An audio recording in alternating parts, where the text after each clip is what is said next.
Hello, this is Aaron with Chiron's Cave, Yes, and this is Susan, also with Chiron's Cave. and we're back for another episode. So we were just talking about some of the challenges of parenting. Mhm. Uh, I just noticed Susan seemed a little off, and so you were explaining that you just had to parent, and that's what I was picking up on. Yeah, parenting throws me off, yeah. Uh, Yeah, and I think it's part of the Chiron, transit, honestly, to my Mercury and my Mars as far as some of that, I wonder where about Libra Uh-huh. with Yeah? Mars and You Moon. you Like you Luna's just finishing up in Libra today. And Mars Uh-huh. is applying, well, that would be me natally, but Mars is applying to my natal Pluto. Right. Oh, that's right. So, yeah, Mars in Libra is very much that makes sense. You know how I was saying that in a way it's like it stirred up all this stuff that really it surprised me how much and how emotional I got after the morning. Like I dropped her off. I repaired the initial like I lost my patience ultimately, and then kind of repaired that, explained the situation that why I can't do her hair the fourth time in a way that she doesn't want because she's a That's the Venus Pisces. and Aries you were talking about? Yes, and she's a Pisces, so it's like, well, that's not what it looks like on the dragon. What is it? The demon hunter. And it's like, well, you're not a cartoon character and you don't have purple hair and you're a human, but she's a Pisces. So she had this vision in her head of her hair was going to look like when I styled it, and it didn't actually look like that. And so I did it twice, and then she was going to do it again, and it just kind of triggered a bunch of different stuff because I want to be a good parent. And I was thinking about like Jupiter, the ruler of the fifth in the 12th, and just reflecting on my whole childhood. And as I was going around the wheel last night, I was thinking about if you look at the house rulerships, right? The Lord of Houses. And I did this with your chart mentally as well. It's like, okay, the first house ruler is in the sixth, the second house ruler is in the 12th, the third house ruler is in the 12th. The fourth house ruler is in the 12th. The fifth house ruler is in the 12th. The sixth house ruler is in the sixth. So the whole bottom of my chart, the rulers are in the Lord of those houses are in the sixth or the 12th house by whole sign house system. And so then, of course, I was thinking about all the different people I know. And it was just more of like a fast way of thinking about, okay, where are the rulerships of these particular areas of our lives, you know? And I was depressed by the time I woke up this morning because I was like, oh shit, all the rulers of the bottom half of my chart are in the sixth or the 12th house. And And you're saying by transit they're in the 6 or 12. What do you mean? No, natally. Like, in other words, like your Gemini rising, so your Mercury, your lord of your first is in your ninth. And then your second house being Cancer, the moon, the lord of your second is in your 11th. Uh-huh. So you get this ninth, 11th house theme. And it's interesting because then when you go to Leo, your third house, the sun is also in the ninth. So it goes like, and this, we're talking about like the unseen, the part that the world doesn't necessarily always see, right? The lower half. And so you've already got that ninth, 11th theme. And then if you go to your fourth house, right, which would be Virgo, Mercury, that's that's your ninth house. It rules your ninth, and you've got the Lord of that house in your ninth. And so you've got like, no, it doesn't rule your ninth. The Lord is in the ninth. And then again for like Libra, your fifth house, that ruler, Venus, is in your 10th. And I know, I mean, it might sound like I'm just talking kind of mumbo jumbo without having like an image to explain it, but you start to see the different activation of houses and where all of those lords are situated.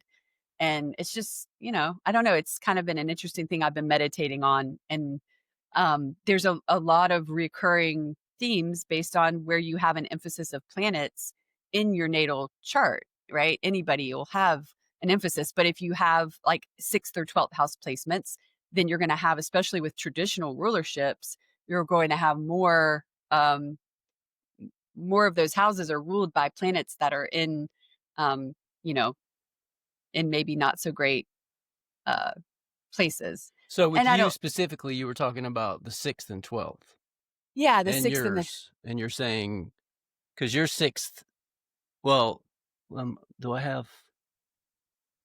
have your chart, I have your wheel, and I'm looking at, mhm. I think I have yours in equal house, though. Yeah, in equal house, Yeah, I'm yeah. looking at equal house. So, Oh, okay, yeah, maybe we should yes. put your chart or my chart up and talk about this more, Okay, yeah, so we I'll, can that can be yeah, visually, give it a visual. Okay, I'm because gonna put up I pulled your chart up and I'm looking at yours.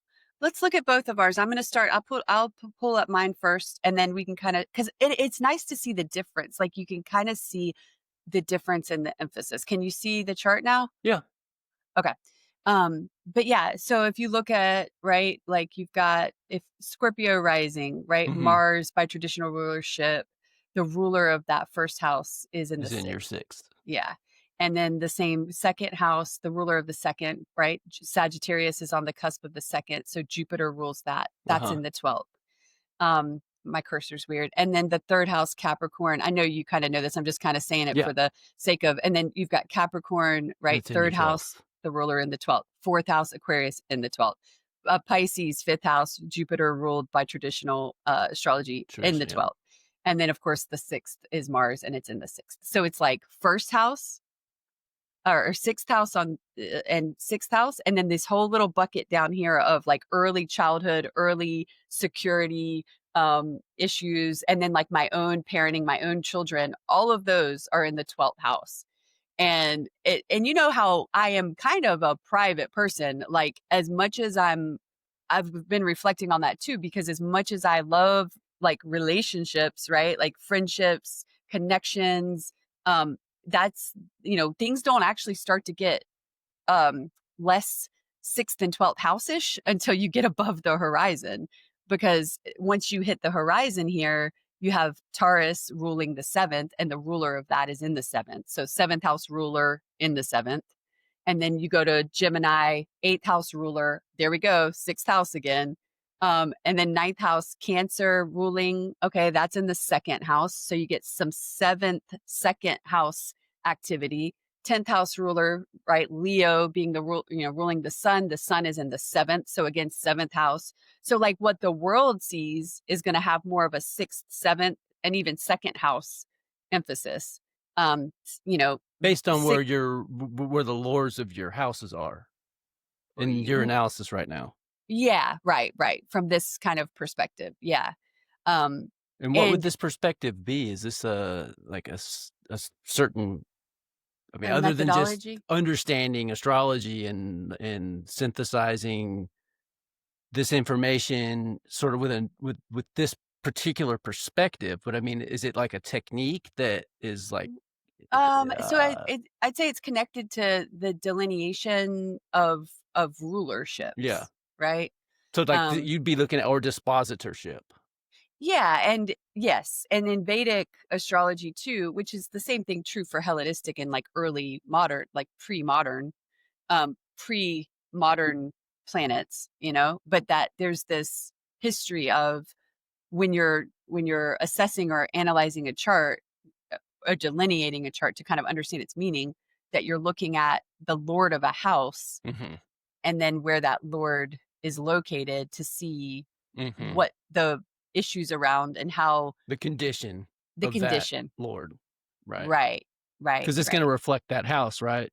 Because it's the right, ruler, it's that lord's house, right. and so Yeah. anything in that house is gonna look to that lord, right? Or Hmm. dispositor. I like the word dispositor better. I don't know, maybe it's Hmm. because I learned it first, but also probably because lord just sounds like, Lord. yeah, like it just sounds like master is another word that's like nowadays, maybe not. Maybe we need Yeah. to. So dispositor though, that doesn't have any connotation. Right. Yeah, that's It's, true. I mean, admittedly, is ridiculous. I mean, people get real ridiculous with that. But I also just like dispositor personally better. But it's easier to say Lord, so I don't know. Keep saying Lord. Yeah. I'm not trying to tell you say anything No, different. I'm just, no, and what I think, Lord connotes that there's power yeah, there, right? sure, And yep, dispositorship is a big word, but it doesn't always convey like that immediacy of like, okay, this has some influence on the life of the person, right? Yeah. If it's a lord, then it's got a little, even if it's a local lord and not a king, but Yeah, um I should definitely change my perspective on that, and one, it's easier and quicker, and yeah, it does convey a lot quicker, like, mm, because you don't mm, even I can say dispositor to somebody who doesn't really speak astrologies, and they'll be like, "What? Well, huh?" But if you say mhm. the lord of the house, they'll be like, "Well, you can kinda get what that means, something." Like, it's Yeah, like it's like, what's the Lord do? Well, he controls shit. That's what he does because he's the yeah, Lord. He's the Lord and Savior of your house. No, he's the uh, almighty of the house. right now, bow down to him. Yeah, the Just kidding. almighty lord of your Yeah, 12th house is Venus. right. And she's in the seventh, so it's like, okay, my 12th house ruler, the ruler of my 12th or the Lord of my 12th, doesn't have as bad of a time as as even the Lord of my third and fourth, my second, third, fourth, and fifth, which the what this has kind of done in terms of reflection for me, and it's been interesting because it's like, okay, I'm used to looking at other people's charts, and Uh-huh. I think I'm being confronted with, especially through, expanding my mind around and trying to bring in more, like have the beginner mind a little bit more as far as like being a Mhm, student and reading new material or reading old material again or attending a class that gives a different mhm, perspective on it's making me think about my chart as almost like a student again, which is great. And I think ultimately will hopefully help me with all that seventh house activity that I'm doing in the world out there with clients and with other people. But it's throwing me back into this reflection on my second, third, fourth, and fifth house, which is my childhood. It's like my issues around like, and I won't go into all of them. Like, how much time You do you can have? go into them. I mean, that's your Scorpio saying it doesn't wanna go into them because "Can we Yeah. talk about me, please?" Like, c so it's like Uh, you being like, can we talk about you?" As in me, because I like know. And then I'm like, damn, Aaron. I mean, I would talk about myself, but you're just talking about yourself. So, I mean, there's no time. I would love Talk you to about, talk about yourself because we yeah, honestly, I feel like I'm so readily just whatever, I'll talk about my stuff all the time, so right. and Well, you it's, fall into that too because you do it professionally, right? You listen to mhm, you're professionally concerned with other people's charts mhm, all the mhm, time mhm, and not mhm. your own. So I think it's amazing that you and I want to know like what do you think kicked this off for you? What started this process for you of Mm. looking at your own chart? Yeah. Well, honestly, I'll say it's instead of normally how focused I can be on seventh house matters, right? I mean, I have that sun Venus in the seventh house. That's my pleasure place. Like relationships are in partnership, it's where I get pleasure and I get enjoyment. And I have spent a Because lot more time. Taurus. Right, because of Taurus and Venus and her, she's a domicile and it's, there's comfort there and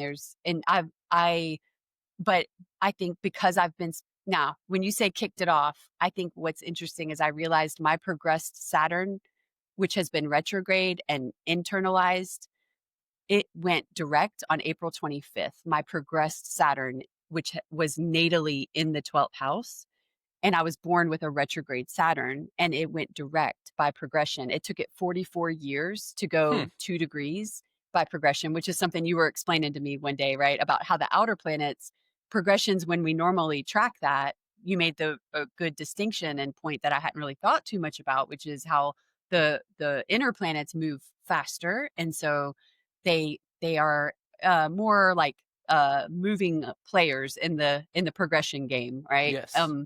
But Saturn going direct at age That's a 44, big deal, this yeah, by a secondary progression. yeah, But that's an exception though, right? right, right.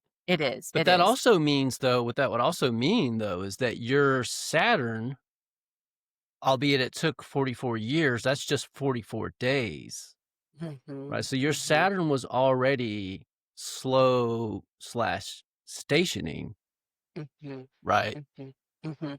Mid Yeah. like probably in your 20s or something.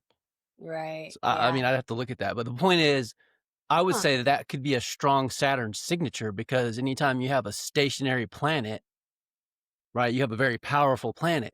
And in your Mm, case, Saturn being retrograde, but then now actually turning direct means mhm. that in the past, I don't even know. Let me think about this because it's day for a year, right?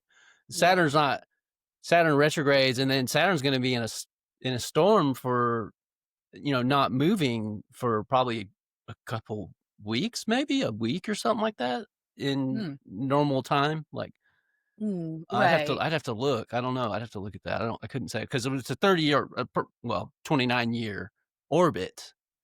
Mhm. So when you look at someone like Mercury, right? When Mercury turns, Uh-huh. Mercury doesn't really even stand still, right? It's fast Uh-huh. enough to where even in storm, even when it's turning, it's still moving. It doesn't stop. But Mhm. like Pluto will stop for like weeks. It won't even move. So Saturn probably it'd be a few days. So the point is, I would give it like an orb of time because it Mhm. didn't just turn direct by secondary progressions today or the 24th of April or whatever day it was, right? I mean, it's going to be so. I don't know if Yeah. it's something to think about. No, I love that. I really appreciate that. That's really good insight because what you're describing is kind of that the storm period it's longer by progression because Yes. that time is expanded by progression. And so this where we think of like the storm as being like a funky, like you said, give yourself time. It's like where we have this funky adjustment period or like transition period. I don't know how you would describe that, but things can feel really off during the station and during the right before the station and right after. So that's it. Give yourself time. Like I think that's Let's I take don't your think we chart now so we can. Okay. Yeah, I think that's the key too is that Saturn issues, right? Because I was born the fourth house ruler, which is my dad and my relationship to early life and like early stability and foundation. It something very big changed in April. And I won't go into like a lot of the detail, but that's I'm reckoning with some pretty foundational, like conceptual, experiential ideas around like my father. And this is the Pluto square my son. And it just I've had more reflection, I've had more solitude, I've been in solitude more. And that has I think my focus has not been outward on like Venus seventh house stuff. And so I've had the solitude to be in that, like, we talk about like Chiron's cave. It's like the ability for introspection. With two kids, it's hard to be introspective sometimes. As much as I get up and I write 3 pages and I do my like reflective meditation, I'm very focused on my Kundalini discipline and all that stuff. And it's like, but how much of the time is that actually even somehow an avoidance of going deeper within to look at what's really there? And so it feels like a window has opened up and a window that doesn't feel very comfortable Mm, because it's like it's 12th house stuff, and mhm. it's second, third, fourth, and fifth house stuff too. But anyway, so yeah. Okay. So, but you know, Libra Hmm. for you is, and now I Hmm. want to see your. See, I have your chart, but I have it in equal house. Yeah. It's Yeah. like we're talking whole sign, and I've been thinking too about this. Like Hmm. today because I wanted to do so I haven't done an astro mandala in a while, Uh-huh. and I have reason to do one personally for myself now, right? Because I'm navel gazing. I navel gaze all the time. See, you're the opposite though, right? This is new for you because you're always looking at other people's charts. So I like the fact that we're talking about your chart too, and like because it gives me a chance to kind of be the astrologer Yeah. to the Yeah. astrologer, which Yeah. you're Yeah. usually doing. Right. No, and I appreciate it. It's great because it's good insight when you have good insight to share from the position of the act of the astrologer, and because of I think like your advanced conceptual understanding and framework, you kind of come in and you are able to meet me and talk about my chart where a lot of that like initial kind of surface fluff can kind of fall by the wayside. And I think that kind of speaks to the ninth house sun and why, even in some ways, when you're philosophizing about life, maybe that ninth house sun is part of why, like you call it navel gazing, but then it's also Yeah, there's it's kind of the negative connotation it's to the that. Yeah. microcosm. Yeah, but it's the microcosm to the macrocosm of like the greater meaning, you know? So, but so I want to look at your chart if you want to like look at the houses like that, but you were going to say something about the Oh, mandala. just no with you. Well, yeah. So I was just gonna say, I kept going down bifurcating into separate rabbit holes as I was talking. I guess the Gemini rising does Dropping that. carrots. I just got yeah. So I was just what I was getting at is I was kind of thinking about why have I not what is it what has my resistance been to doing because like you commissioned me to do an astromondala like Mhm. last winter or something like that. I mean Yeah. it was a maybe I Yeah. think it was the For spring actually this year. It was like around March, February, March of this year. And you were Mhm, like, whenever on your time, no biggie, whenever. And I was like, okay. So when I just been waiting to be inspired to want to do it.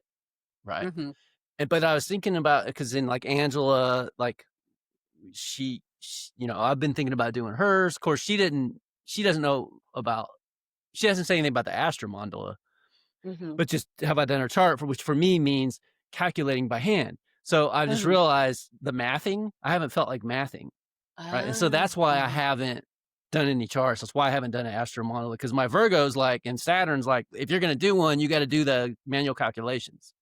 Right. right. That's part of the process. And I'm like, I don't feel like mathing. So I'm just not going to do it. Well, Mhm, so this just got me thinking about, and then also with like when we had Angela on looking at the chart, being able to move quickly.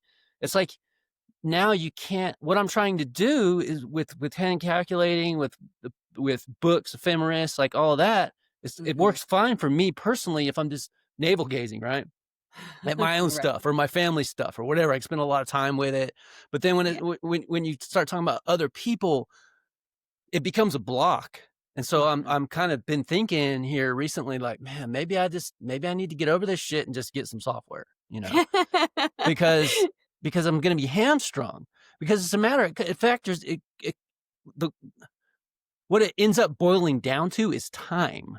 Right. And it's astrology, so it's always time, but, I mean, more Yeah. mundanely Jesus, I can't not talk astrology here, which is fine because this is Chiron's Cave and this is an astrology podcast, but I'm Mhm. just saying time, like, I have a lot of things to do, Yeah. Yeah. and Yes. if I need to spend hours just calculating.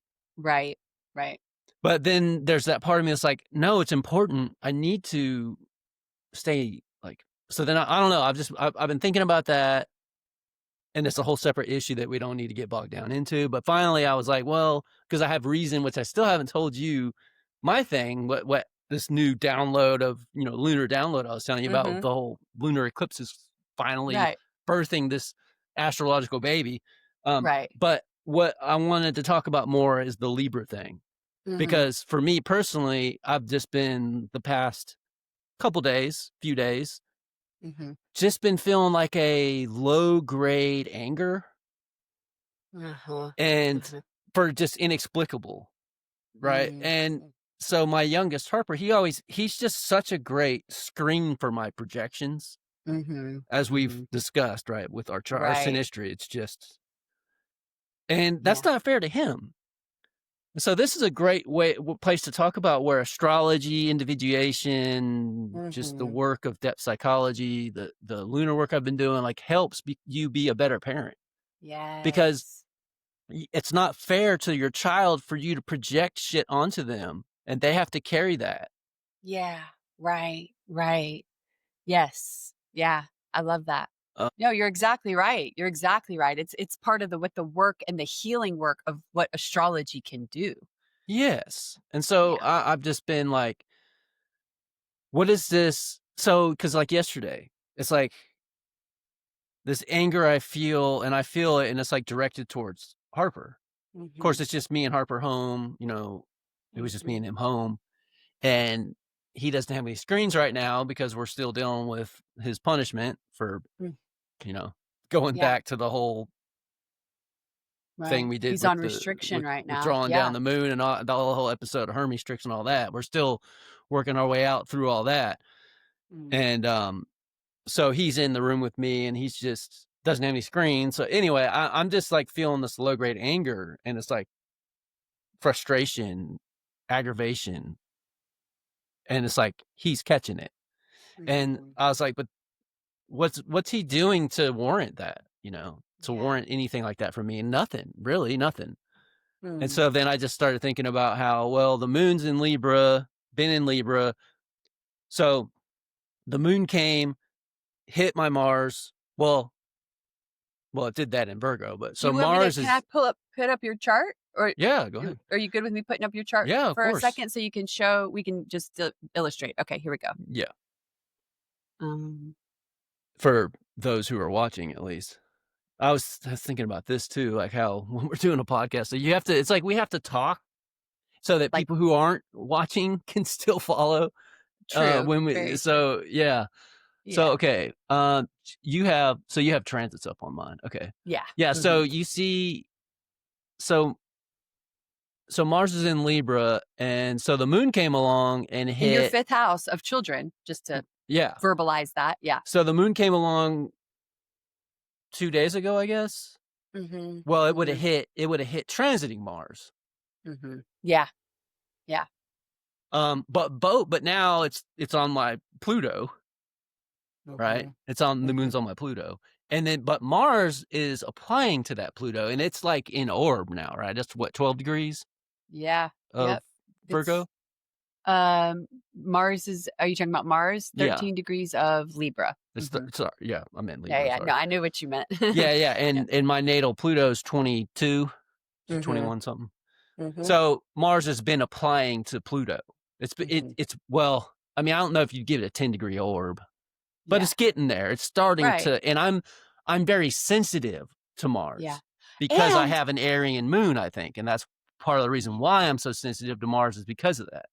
And so, right, and Mars opposed, if I can just mention too, yeah, it opposed your moon from exactly. the 5th. The natal moon. So and the 5th being children, that this is a time when issues around frustration, aggression, anger, Mars types of stuff is going to be going on potentially in that 5th house area of life, which does involve your offspring and your children and how you relate to that. So, And so moon now transiting natal Pluto, but then if you look at transiting Pluto, well, where's that at? Well, it's sitting right on top of my natal sun right now. So there's another mhm, Pluto, right? So right mhm. now, I've got transiting Pluto on my sun and transiting moon on my Pluto, and then Yeah, Mars applying.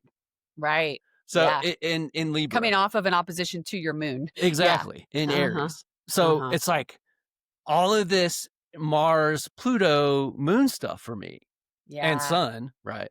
But then Mhm. interestingly, right, well, the last 2 shows we just did with Angela, what are we mostly talking about? Her Pluto moon. So it's like, Mhm. Mhm. so then Yeah. it's just got me thinking about, well, and Angela coming back and us because we don't we've gone years without really talking much. Like every Mhm. once in a while, maybe like Yeah. around holidays, hey, how you doing or whatever. But then so this we did reconnect, Right. recently. Yeah. Uh-huh. And yeah, also all the Pluto moon stuff with her because she's got the conjunction in her natal chart Mhm. in Libra, no Mhm. less. Mhm. Yeah. Yeah. So it's almost like there's a little bit of a and we joked about her being a little bit kind of an anima for you, Yeah. right? Yeah. So I'm wondering how is she even like a psychic imprint or is something a template, something that you're reflecting on or seeing in her life or in her world that I is would there. share though, like Uh-huh. ancestral, Uh-huh. right? Like an ancestral sharing. I feel like Right. something like that is happening where it's like some Mm. familial stuff is Mhm. Mhm. emerging, and that's Right. why we reconnected, like, and so it's Interesting. about something, and it's Yeah. what is it about? Well, what have I been doing the past, you know, Mhm. couple of years? Yeah. Focusing on the moon and the lunar Right. stuff Right. and the anima, you know? Right. Right. And the emotional world and the unconscious and the feminine and to kind of put that into like even the Jungian, framework. That's part of That's part of your history, your lineage, your way of relating, your maternal connections, your relationships to the feminine that is not amorous, but more emotional, right? Mhm. Um, because she's, it's so, and I would say my initial feeling about that with like her coming in and this moon Pluto and like the theme around Chiron's cave of healing, that like, or at least the theme around Chiron. Our cave may do more, it may do less, who knows, right? But like if there is a certain aspect of healing maybe that's going on in this, that she's intersecting with your life in a way that could be meaningful in bringing awareness or healing or understanding to lunar aspects of your family lineage, your ancestral lineage. Um, y- Maternally, I feel like. mhm, mhm, Um, mhm. Yeah. so and Angela too on the McCarty side. Mhm. Angela was the only female McCarty for a while. Mm, mhm. I have a Hmm, half sister that I was Angela was the only female McCarty in our family for, I don't know, maybe like 6 years or something like that, which was a big deal early because, like, I was the first grandchild mm, on the mhm. McCarty side anyway. Right. Yeah. We had Yeah. cousins on the McCants side because remember, she's my cousin sister, so we share both sides of the family. But on the Uh, McCarty side, I was the first one born, the first grandchild, uh-huh. and Uh-huh. then Angela was next, but she's 4 years behind me. And then my Mm, half sister was I think I was when Courtney was born, I was a teenager, I wanna say 13, 12, 13, around there, something like that. mm. Yeah. So, McCartys tend to have boys is the point, I guess what I'm Right. saying. So McCarty girls are rare. There's 3 Uh-huh. of them that I know of right now Huh. because Right. Francis, my brother cousin, Angela's brother, Bowden, he just Uh-huh. had a child, and it's a girl. She's a girl, so Mm, now there's mhm. another one. So there's 3 now. And so she's a female on your dad's side of the family, and you have this Pluto conjunction to your sun, and you have Mars stirring up the frustration and the kind of questions around how do I handle, like, is this my anger that I, like you said, that I thought was really insightful about like your son and just kind of feeling that environmental frustration. It makes sense. Like even if it's not logical, Mars is going through that fifth house, even if you don't really understand why you're frustrated or you're kind of pissed with him. But it's not this outright confrontational Aries kind of Mars. It's like a Libra Mars. So there's like on the surface of things, I take it there hasn't been any kind of like eruption or any kind of outright but how your relationship to your father, like you mentioned this a couple of weeks ago or a week ago or something, it's like that that relationship of who am I as a father, and how did that paternal line or that paternal role model influence, and where are you filling in the gaps in your own parenting for what that role model father son sun, you know uh kind of solar energy, how what that looks like. But we're also always relating to our children and anybody in our family using the moon and the lunar nature. So, is there something around fathering with your son that does involve the moon more as a pathway of like healing, of like relating to him in a different way that is more feminine, but still within the McCarty like sun gap that's being filled in here, you know? Well, the thing is with that though is that I don't have the masculine really on the fathering side. Like my template wasn't there. Right. So Yeah. I wasn't shown how to be a father. Uh huh. Uh huh. So that's a big, I mean, which could be, and it's like I told Angela this when we stopped recording. Mm It's like in my early life, even that I've had a couple male mentors in my hmm. life. Mm hmm. Mm hmm. But they never really last. The first one really that I had was my sensei when I started training in Aikido in high Mhm, school, Mr. mhm, Wyndham. He was a good role model for me, a mhm, male, and he mhm. actually disciplined me. You know, Uh-huh. I got in trouble for getting in a fight at school or something like that, and I had to write a paper and like spend extra time with him in the dojo, and like he Yeah, disciplined me for it. Because yeah. you don't fight. Ironically, in Aikido, it's like he teaches you the big thing is learn how to not fight. And in Aikido, you don't attack anyway. Like you would never attack. You just blend when someone attacks you and then redirect their energy back at them. That's Mm, the art of Aikido. And that's the art of doing nothing. mm, But then after that, like the next mentor would have been Don Miller, who I met, and when I moved back to California, and he was a guidance counselor at the college I went to. And so that was a pretty extended relationship, but in some ways not very healthy. Um, mhm.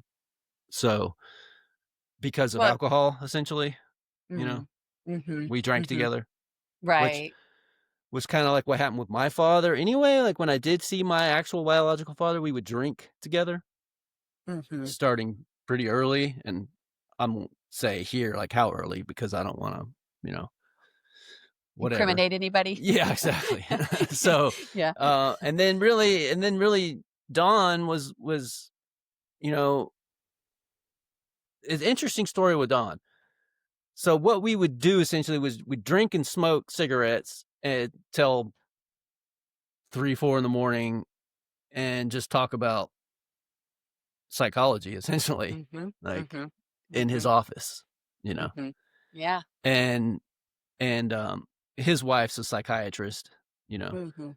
He had Yeah. walls of books all just psychology, you know. Right, right, So it was just all just talking about spirituality, psychology, just he right. was a Yeah, Jungian yeah. and Cool. probably into Hillman too. I don't know now because I wasn't into Hillman back then. Ken Wilber was the transpersonal psychologist was who he was into heavy into him. And I got heavy into Ken Wilber back Yeah. then. And you Uh, got a lot of his books, right? Was this yes. the person who gave you a lot of their books? And Yeah. He yeah, gave me okay. Ken Wilber's complete work and which is extensive. Ken Wilber's very prolific and he's a very Mhm. prolific writer. Yeah. Um, so, so anyway, but so Don at one point, just before I joined the Navy, I wanted him to hypnotize me. I wanted to do like hypnosis with him, and he Mhm, he refused. He was like, mhm, he didn't feel comfortable doing it mhm, for mhm. who knows Yeah, why. I don't know. yeah. And so that was like the final thing for me. That happened, and then like when he told me he wasn't going to and like refused to, it was like days later when I went and enlisted in the Navy. Oh, wow. Yeah. Interesting. Huh. Exactly. Yeah. So Yeah. talk about a father at that point. Like I enlisted Mhm. into Saturn. You know what I mean? Like, Yeah, yeah. uh, and then I didn't really have a male mentor at that point until Keiji Oshima with my internship and apprenticeship in the bamboo side of things. Right. Right. Yeah, yeah. And it's interesting too because with a sun in Aquarius in the ninth house, and this, the ninth house kind of in the relationship that it has traditionally with the father, and you're describing almost like mentorship as a form of like paternal care and like emulating and role modeling and having a male figure to that's sort of how we learn. I mean, whether it's women or men, Yeah. that we need that figure, we need that image to sort of help us in many ways define who we are, or at least it certainly helps. We don't have to have it, but like it helps to have that. And so when you are describing that with like the sun in Aquarius, which is the opposite of its domicile, which is its fall, is it the Yeah. I Okay. So always get it's it it's confused. detriment. Detriment. Okay. Yeah, so the sun Fall in is the detriment. opposite, the exaltation.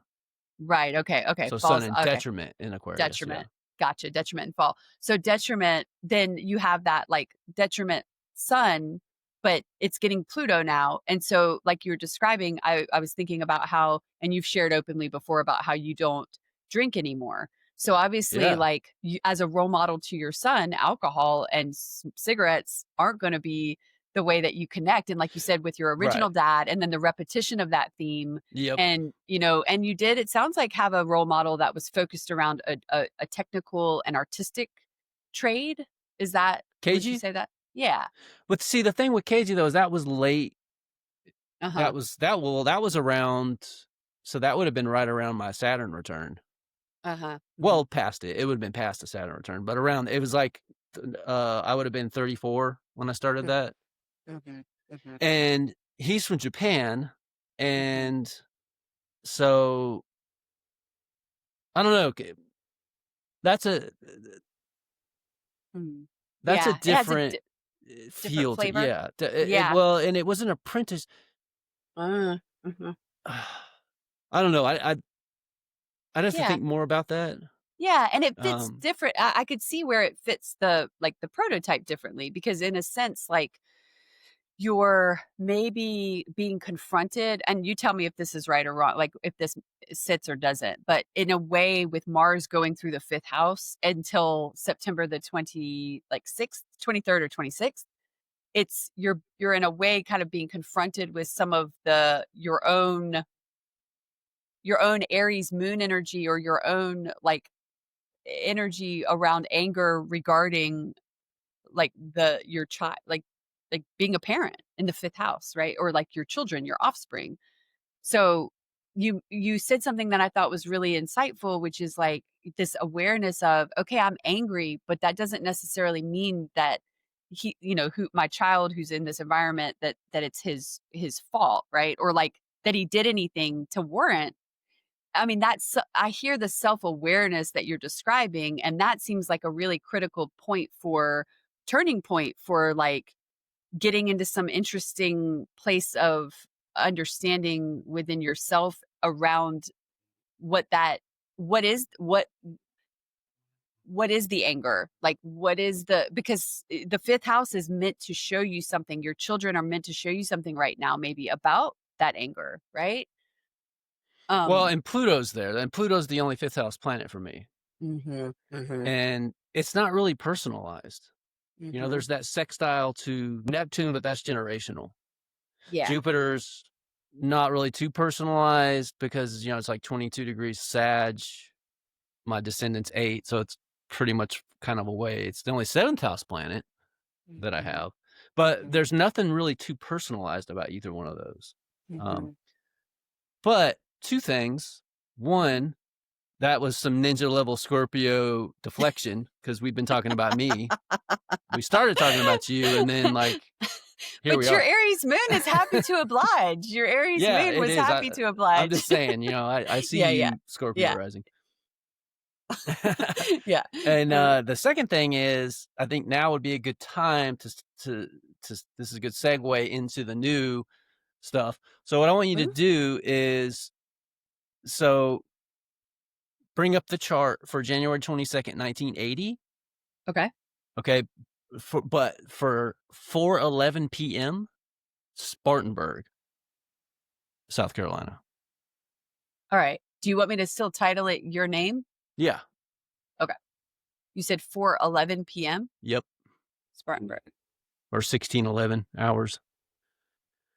So, and while you do that, I'll kind of talk about Yeah. what this is.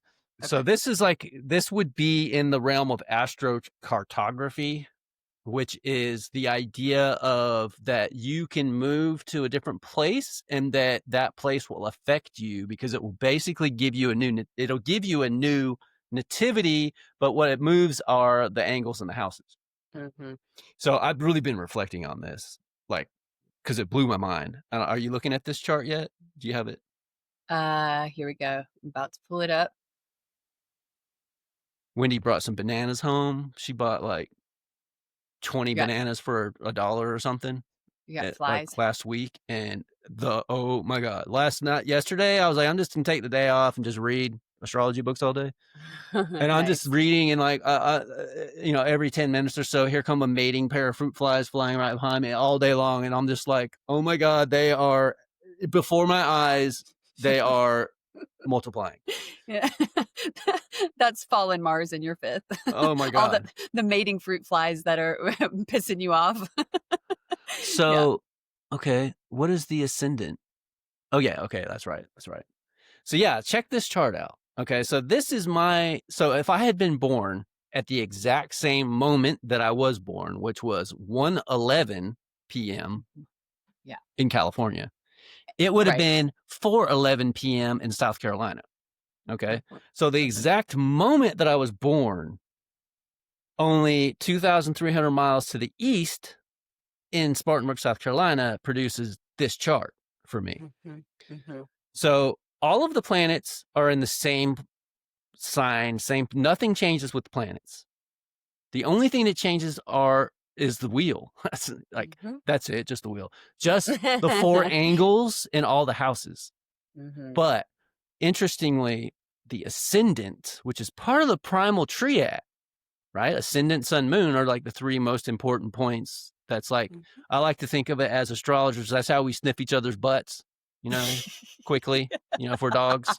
What's your top 3? Yeah, it's Yeah. like you get most Yeah. of, quick what you need, right? It's like dogs sniffing each other's butts. That's how I look at it. That's S- hilarious. Okay. Right, but Yeah. it's true, right? You know I what follow. you Yeah, know what it I don't means. disagree. Yeah, I can't Yeah. disagree. Yeah. So so now this is very theoretical waters, which I love because of my Aquarian sun and Aquarian Mercury.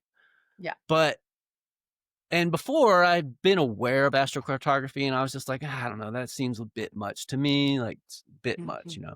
Mhm. But the further I've gone and into the astrology woods, the more symbolic I've realized the whole thing is anyway. Yeah. And Mhm. so anyway, I have Huh. found through this example, which is my first sort of, rendezvous with astrocartography, other than just reading some about it and being aware of it. Mhm. Mhm. So in my case, though, I moved to South Carolina when I was 10 years old, right? Mhm. And then all the middle school, all the high school, for sure college, and then left, joined the Navy. But then I was only gone from like 1998 to 2003 when I came back. And then I haven't left since I came back, Mhm. right? Mhm. And I chose to come back as a young adult, met my wife, and then never left. But the point I'm making here is that even within astrocartography, this has had a lot of time. So I looked at this chart and I was just like, it's blowing my mind because one, my ascendant becomes Cancer, which makes the Mhm. moon my chart ruler. Mhm. Mhm. What have I been doing? Mhm. Since Pluto, you know, got Yeah. into orb of my sun and Yeah. this great transformation I've been dealing with. And Mhm. then um with the last lunar eclipse, I slept out under it. I watched the whole thing. Like it was a big, it had a large impact on me spiritually. And it's been something I didn't know what it meant. That And would I've be been like, your ninth and third house yeah. by the relocated. Yeah. Yeah. So one, Cancer becomes the ascendant, which makes the moon my chart ruler. So okay, well, and what have I been doing? I've been focusing on the moon. But then further, like, okay, then the IC is now in Virgo, and I've had this relationship with Virgo that's been inexplicable to me beyond the stellium of Jupiter, Mars, Saturn in Virgo. Like Yeah. that's that's not small. Like that, you know but also it's like it's not sun, moon, Venus, Mercury. Like it's Mars is there. Mars is the only really Right. personal planet, because like Jupiter's personal, so is Saturn, but you're getting you know Mhm. into Mhm. the bigger archetypes, I feel like, that are more, you're getting into more collective waters, right, with Right. Jupiter, I feel like. Yeah. Yes and no, it's transitioning. Yeah. Anyway, now the IC's there, right, and it's the third house. Mhm. Yeah. So I've always been a writer, communicating, all of that. Like that makes a lot of sense. But then you take Pluto now is in my fourth house. Mhm. So thinking Mhm. about what just happened with Angela with all the familial things with Pluto, my mom having the moon Pluto Uh-huh. at her Uh-huh. MC in Virgo, Uh-huh. but the Yeah. fourth house, right? It can be the mother. Yeah, And and it could describe the mother, like the Pluto in the 4th, even though Pluto's transpersonal and it's so outer, it really can, if it's coloring the 4th house by natal transit, it can characterize the mother. It can add, it's like it gives the mother a signature of Plutonian vibe, and your mom has Moon Pluto together at her midheaven. So she's a Plutonian figure, even though she's not ruled by Scorpio, she's not a Scorpio or anything like that. She's Aries sun. Yeah, Um, Mars. We think about, yeah. so, but then descendant becomes Capricorn, which gives Saturn even more Mm-hmm, emphasis in my mm-hmm. chart, which has always been the case, right? I've always felt like I'm on. I describe it as I'm almost Capricorn Uh-huh. because my Yeah. son's 2 degrees Aquarius. You know, Saturn is pretty strong in my chart. Mm-hmm. So I have a lot of Capricorn Saturn to my personality, but Capricorn itself is vacant. So then Yeah. lastly, though, we have another huge one, right? And that's the MC in Pisces, Mm-hmm. Mm-hmm. Yeah. which makes a lot of sense to me, especially Yeah. with Venus exalted now, but now it's like the MCs in that. Mm-hmm. And then Yeah. another really big one too is that where is the Sun Mercury now? Right. It's Eighth in its house. rightful place because you have really shared that you felt like an eighth house Yes. Sun and Mercury. And I didn't even think about the relocated chart, that you lived far enough away when you were born that a relocated chart actually is a significant, I believe, influence Yes. for you. Because I can tell you, from, not to go off track, but when I've played around with it through my own experience and also with clients, but my own experience really conveys how strongly the astrocartography, I believe that it there is something to it for Oh, sure. for sure. No doubt in Yeah. my mind Yeah. and like I was saying, to make the distinction, it's like I didn't go on vacation to Spartanburg, right? It's like this Right. is Yeah. my home. I was Uh-huh. raised like my early life was but even then, like when I was 2, we moved to East Texas, Mhm. which is a Mhm. lot more like South Carolina than California is. I learned how to talk with a Southern accent, Mhm. right? Then Yeah. moved back to California when I was 4. Okay, so Right. I was there from 4 to 10, right? So that's 6 years of early life. That's a big thing, and all of my family's from California, both Yeah. sides, everybody. Mm. They're Mhm. all in California, Mhm. but they came from Oklahoma, Texas, Arkansas. Ah, really? Yeah, Uh-huh. so, like, if really, it's like there's this everyone moved to the West pretty much, during Grapes of Wrath, Yeah.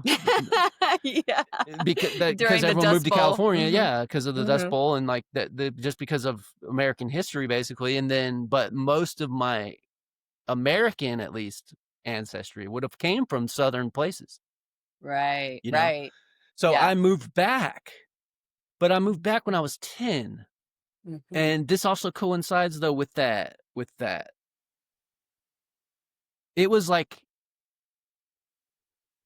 it reminds me of Chiron in that wounding because my father was in California and I would see him occasionally, but it was Mhm. worse because he was in California. Like he was like an hour away Uh-huh. and Uh-huh. would regularly stand me up, say he was going to come and then didn't.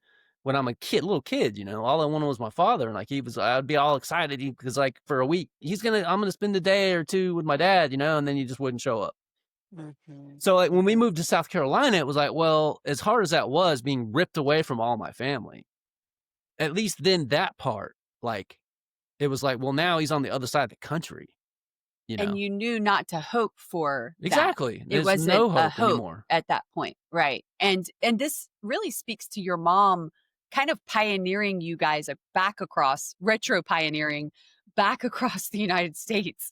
And she Yep. was a single mom, and you Yep. said she took the job there. And so it's like that Aries moon in the 10th, and she's an Aries. That really shows up strongly too in the relocated chart. That as much as She dad has a is 10th house moon too in her natal right, and chart. yeah, and as much as, like, dad is the 10th house, mom was dad and mom. Yes. For Mom was me, 10th house yes. and moon, that moon and 10th connection, and, that's really powerful as far as, like, how she on her own with a little boy moved across the country. Like, that's pretty Aries moon 10th house energy showing up. And Yeah. then Pluto in the 4th though. Like there's that primal like Mhm. shit. That's Mhm. Pluto, you Mhm. know. In Mhm. my chart now, it's in the 4th house. Like that's where the wound for me, like the Plutonian wound, Yeah. right? Yeah. So Yeah. there's like coming into view is like the work that I'm doing that Angela's a part of, right? Mhm. Mhm. Is it's like this 4th house family ancestral stuff. And this chart moves Pluto there. Mhm. And what Yeah. is the 4th house though, right? The 4th house in the natural horoscope is Cancer. It's ruled by the moon. That's Moon's house. Yeah. Yeah. So there's a moon Pluto, Moon Pluto again. And and I'm yeah, not stretching, I don't feel like. no, and I didn't even realize, I don't think to the full extent that I am seeing and aware now of your Moon Pluto opposition. It's a wide orb Yeah, opposition, but you still true. do have the moon seeing Pluto from, a traditional Well, and standpoint. it's just out of orbit anyway. Most people would give the moon 10 degrees, Uh-huh. right? So Yeah. Pluto's just out of orb it with Mm. that standard. I Right. mean, Yeah. Yeah. but I'm And also a male. So, uh-huh. Right. And I just have to say the Kabiroi, the oh Cancer yeah, that was rising and the yeah. Kabiroi, and then that the ruler of your chart now becoming that moon in Aries. And it's like, I get that you have the Aries moon in the 11th and that it just shows. And I thought, well, he seems so Aryan to me, like Aries to me, because I've got Mercury, Mars there. So that's just a synastry aspect that, like, I might notice more his Aries energy, but that significantly increases like the presence of your Aries energy in your chart too. Well, it's Um, closer to the MC too now, right? right. Because the Yeah. MC moves further along. It's into Pisces now. Right. Yeah. Yeah. So it's, I mean, I think that's really interesting that you had that insight to bring it, to pull it in. Because if I were living 3 hours away from my birthplace, if it significantly changed my natal chart, I would absolutely have probably, you know, I might be living with that as my natal. I started when I lived in France, which was far enough away Oh yeah. to do this, and I started using my relocated chart because it was really accurate. And so, you kind of you get that 8th house sun and Mercury back, and Venus in the ninth, and where with the South Node, I mean, it that makes sense. That makes a lot It of keeps sense a too. strong ninth house, and my MC is Yeah. still ninth house. Yeah. So I think too, it's part of, it speaks to the point of, even if it's a creative or an experimental, just like so much of astrology is like playing around with the houses, experimenting with the houses. You Am I know what? gone? What No, I'm just noticing the nodes. that they're in the They've third and ninth? moved. The lunar nodes have moved in this chart. I didn't even notice that. They're in Pisces and Virgo. Virgo. Yeah, that It's makes like another sense. like, yeah, right? Because Uh-huh. Uh-huh. Uh-huh. wow, I just saw Yeah. that. I was like, wait a minute. And you know what else that does? Congratulations, you now have a Venus South Node conjunction. What is You've the just south node at? Is that 1 degree? What's it say? the South Node's at 0, 0. Well, And Pallas for me is at 4 degrees Pallas. Sorry, 4 degrees yeah, Pisces. yeah. So that's a south node Pallas conjunction Uh-huh. Uh-huh. as Yeah. even more than it is the Venus. I mean, this stuff is blowing my mind right now because it's so fucking accurate. This Yeah. is unbelievable to me. And it's interesting because it's like a yes and scenario with astrology a lot of times, which is why Uh-huh. I don't think we can ever really close our minds. Maybe you see some of the method to the madness in me where it's like sometimes I attribute that to just meditating a lot, like doing a lot of meditation where it's like, okay, like I'm open to like all possibilities. It's not that I don't like understand the concepts of some of them, or like a good bit of uh but the ability to kind of maintain the duality around this stuff, because when it comes right down to it, what's coming in for you is giving deeper, like much deeper insight and awareness, where if we just kind of like close our minds to certain, before, like, what is it, contempt prior to investigation, right? If we have contempt prior to investigation on some of these things, then we miss the deep meaning and layers that start to open up, and it's like, I don't know how it works, I can't explain the technical, but I know that shit is giving me some like deep insight into my heart, my soul, my like purpose, the meaning of my life, my family's lineage. It's like it can be really rich. So yeah. Definitely. And so it doesn't erase my California nativity. Mm-hmm. See? Like when you Right. said Yeah. yes and or yes or however you said it Uh-huh. just now, like, right, yeah, Right. it's Yeah. not that that chart's not real or doesn't apply anymore. It's Right. just that Right. now it's a layer, right? Yeah. And this I Yeah. feel like this is more of an esoteric Mm-hmm. spiritual layer. Mm-hmm. And in a lot Mm-hmm. of ways, to me, rings a lot more true. But I've spent 90% of my life in South Carolina and in Right. Spartanburg, South Carolina. Mm-hmm. You know, Yeah. I've spent 90% of my life with this chart. Right. Right. Yeah. And Yeah. so the fact that that it does seem so true. And then the other, like you said, the Kabir Roy, that's huge. Another layer of esoterica, Mm-hmm. right? Mm-hmm. Hephaestus showing up, which we haven't, I've been, that hasn't even aired. Well, it should by the time, I don't know, I moved it again. So Mm-hmm. for the listener, I read a Hephaestus article from a book by James Hillman, edited by James Hillman, called Facing the Gods. Murray Stein is the author, and in the article is called Hephaestus, A Pattern of Introversion. Mm. And I read the whole chapter. I got permission from the editor of Springs Publishing, who owns the copyrights of the book, to read the full thing on the podcast. So I moved it because I'm going to reread it because there's some Latin and some words I don't think I pronounced properly, and I'm going to make sure I pronounce them properly now that I have permission and all like that, because all that Virgo. So, but anyway, the Kabiroi is an ongoing mystery for me. It's been part of like the mystery school that I've been steeped in, uh, and the trail I've been on. And yeah, Cancer is very much, Hephaestus is very much associated with Cancer. Mm-hmm. Yeah. And so that being my ascendant is another layer on that of Mm-hmm. synchronicity, you know. Mm-hmm. Yeah. Um, so Yeah. Yeah. That's pretty awesome. Yeah. pretty big. Yeah. And Um, that 10th house cardinal moon makes perfect sense. Yeah. And like you said, the experience, if you were to go back to California, it's just it activates the natal more because you're in that natal location. And I would love to talk more about astrocartography as well, because it's a really neat way of I don't know about if you can, relocate to a different location on your solar return to have the different experience for the year. I don't know how I feel about that question, because that's certainly some even astrologers would consult and give clients like a place to go for their birthday if they want to have a better solar return. It's like they relocate the solar return.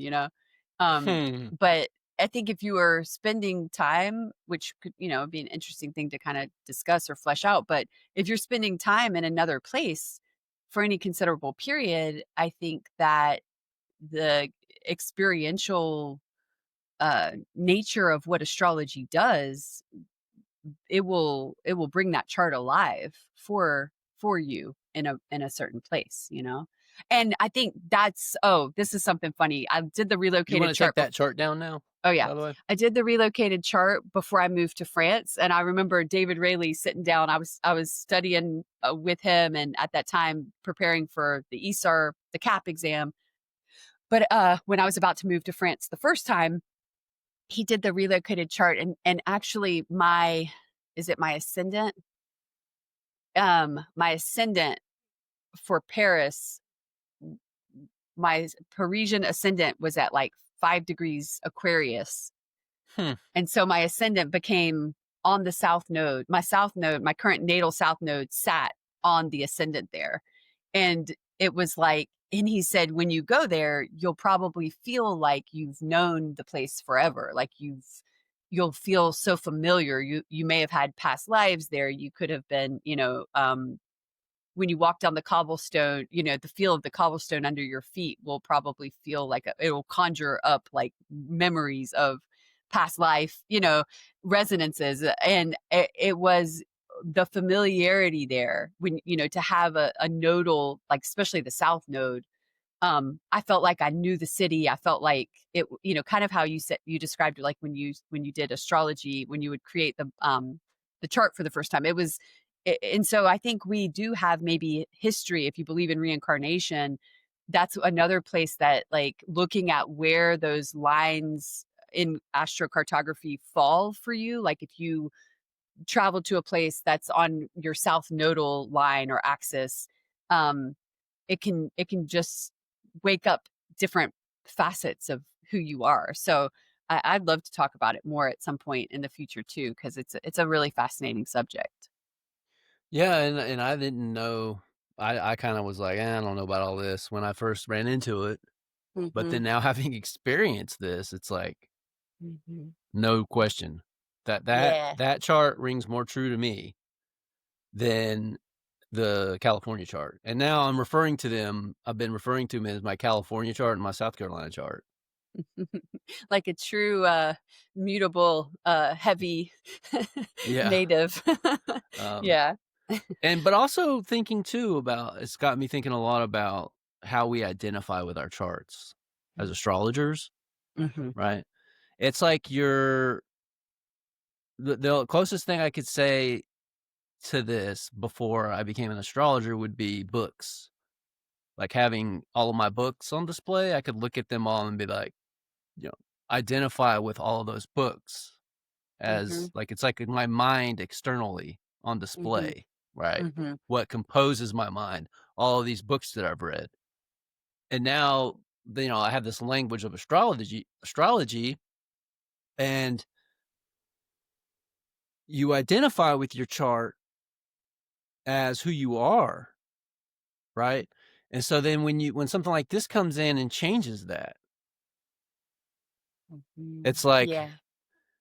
the skeptical side of me is just like, oh, well, this is like postmodernism, right? It's like we just Right. define our reality however and like whatever. Like you can just identify as a, toilet seat or whatever.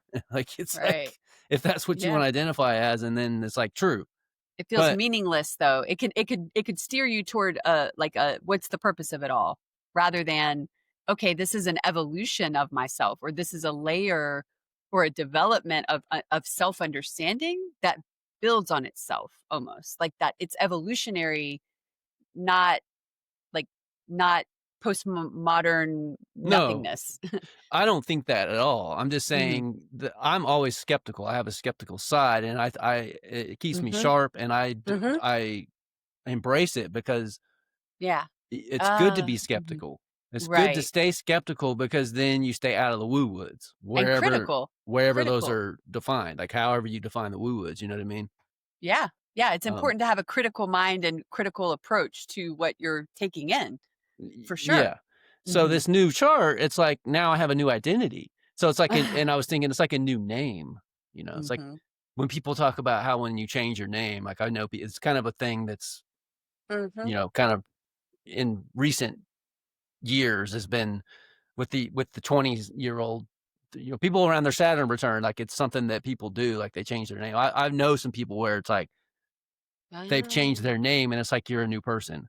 It's like Oh, before this uh-huh, person and after this person, but you're the same uh-huh, person, but you changed your uh-huh, name. So what is in a uh-huh. name, right? Right. A Yeah, lot. yeah. A lot's in a name. Oh, yeah. Um, especially What's when you in a get in. chart? A lot.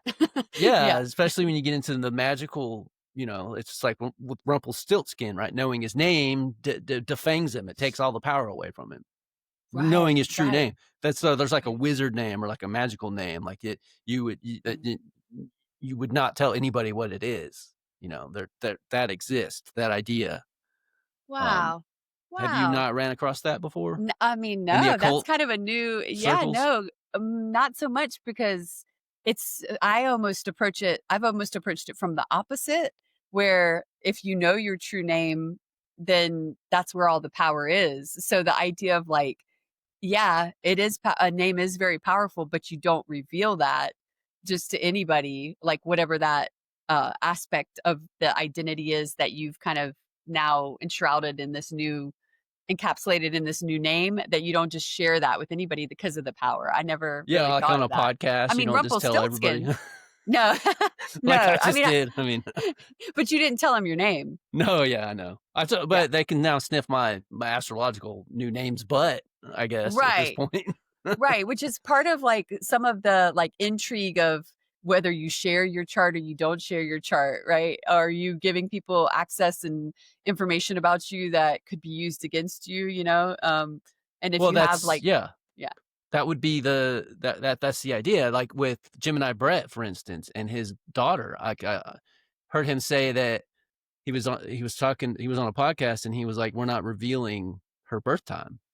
We're not revealing Mhm. her ascendant. We're not putting that information out there." And I was Yeah. like, wonder why. Uh-huh. Why? Uh-huh. Well, he's into some occult, Yeah. Yeah. Right, right. um, Yeah. Yeah. So areas. they So right. So it could probably be that's why he just doesn't want to put that information out there because he doesn't want people knowing his daughter's full magical name, kind of thing. You know? right, your signature. Yep. Yeah, through via yeah, that's I mean, that's interesting um yeah, I guess it depends on your chart. Do you have any poorly placed or fallen malefics in your 12th? If not, you might be okay to share your birth information. But if you have a fallen Mars in the 12th and you have secret hidden enemies that might try to use magic against you, then don't share your chart information, you know? Yeah. So, but yeah.